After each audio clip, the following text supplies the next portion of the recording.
Esoteric chess. Chess is an ancient game that has existed for many centuries, and it is not surprising that it is linked to legends whose veracity is difficult to verify due to its antiquity. Precisely as a form of information, we want to share one of these legends. Understanding how to play chess is not necessary, it is enough to know that the board on which it is played is divided into 64 squares, black and white, representing parts of the board. It symbolizes the game of life. Life is a chessboard in which each of our actions is a move. If our moves are good, intelligent, and timely, the result will be success, health, and longevity. On the contrary, if our moves are made in bad faith, selfish, and untimely, the result will be failure, illness, and death. If we analyze the numerical quantity of squares on the board, we find 64, which, in Kabbalistic terms, gives us a total of 10 representing the law of recurrence, retribution, the wheel of samsara, and evolutionary forces. The number of white squares is 32, equal to 5, the law of dharma, in the mystical language of light. When we debut on the board of existence, we are welcomed by the white forces, the healers with their white coats, indicating that we are beginning to evolve. As nothing in nature is static, there comes a time when we fail and fall under the protection of the involutive forces. The number of black squares is also 32, equal to 5, the law of karma, in the mystical language of darkness, representing decay, demise, and death.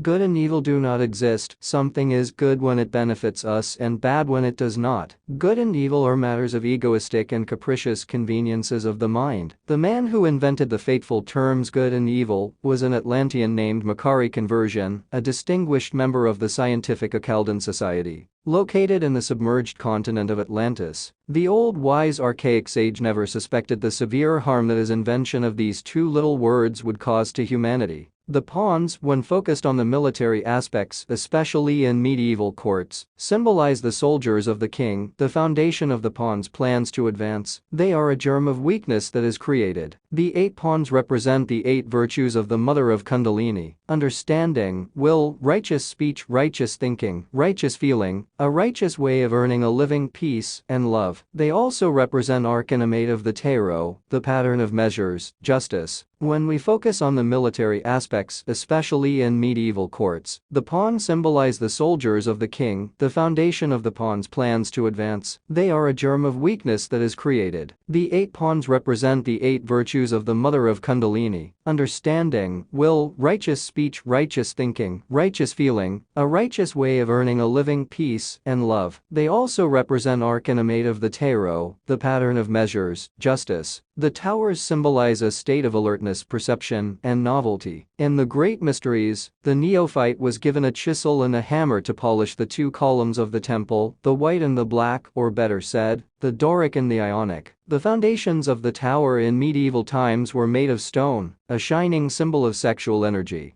The horses represent audacity and courage to eliminate fear. Their movements describe the square and compass, crucial in Masonic studies. Their movements are in the form of an L, which in Roman numeral system has a value of 50, indicating the law and rigor. The bishops, known as bishops in medieval courts, were those closest to the king, allegorizing the bishops, the spears, the Urania Venus of the Greeks. The king represents wisdom, our real being, the venerable inner master, the inner star that has always smiled at us. The entire game of chess is about placing the king in a situation where it cannot move, and only then is it given death. It is known that after finishing a chess game, another can begin according to the agreements of the opponents, but the king remains the king and does not change. Similarly, our real being is what has been, what is, and what will be. It is noteworthy that some values given to the pieces are not the classical values but esoteric ones. The queen or lady could not be missing on the board of existence. And in chess, the feminine element, the universal principle of life, which shines in every work.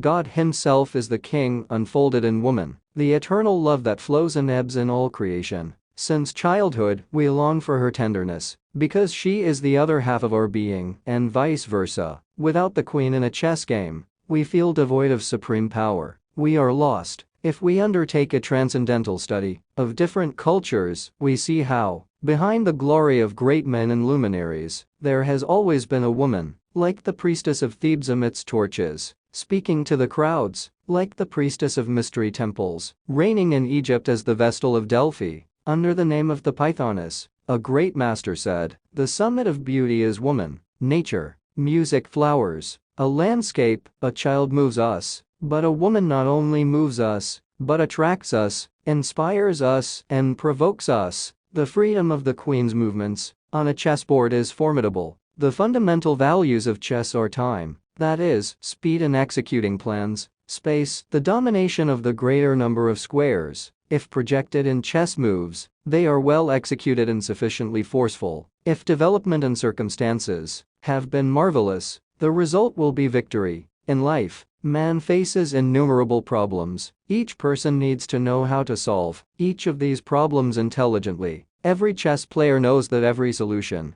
is within the problem itself. Whenever there is perfect tranquility and balance between the mind, emotion, and the motor center, in the world, there is an enormous mass of people who have been provided with all the elements to succeed in life, but lack habits and the ability to reason logically, because we can assert that all human beings are chess pieces on the chessboard of life, and above us are superior beings who sometimes support the black pieces and other times the white ones. Each of us, at these moments, is repeating the same game of their previous life, plus the consequences, good or bad, under the effects of the law of recurrence. Unconscious players who haven't learned to play intelligently, and our destiny is not decided by a single purpose, but by thousands and thousands of psychological aggregates. All human beings without higher teaching are like a chess game without pawns, short on intelligence, and with many limitations that we ignore. Within us, terrible possibilities exist that, properly developed,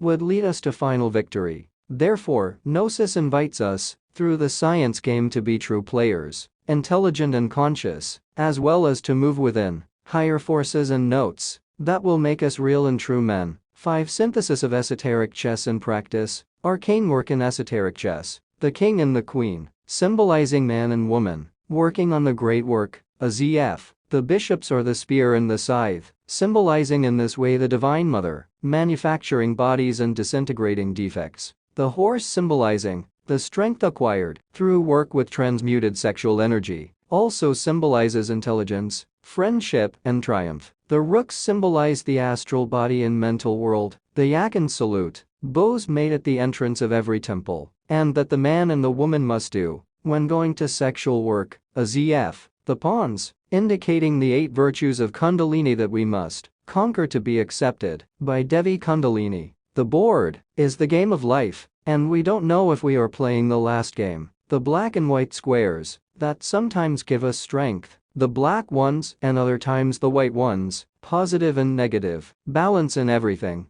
The word chess symbolically shows us the scale of cosmic justice. So the A, water or karma, the Z, fire or dharma, the D, the balance that must be maintained in everything, and thus achieve self-realization. If we break down the letters further, we see the following. The J symbolizes the staff of the patriarchs. The E symbolizes the 4 elements of nature, the Sphinx of ancient Egypt. The word, the R, the sacred fire of the Holy Spirit, the Divine Mother Kundalini,